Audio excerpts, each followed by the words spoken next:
Hi friends, how is everyone today? I hope you're all having a great day.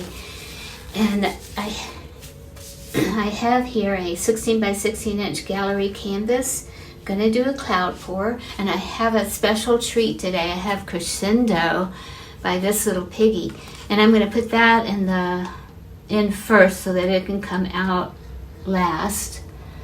So I want that to be in the middle. And then I have these other beautiful colors. I don't remember the names, but this is by Golden, and it's deep violet. This is Dioxizine purple. And then I have this one. It's a different shade of violet. It's the violet by Liquitex, deep violet. And this is a lighter shade of violet. And I'm going to put that one in next to the Crescendo. And then of course I have black and I have pearl mix.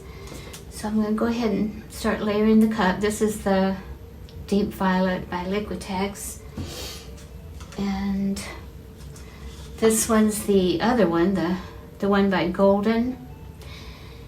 And then this is the Dioxizine purple.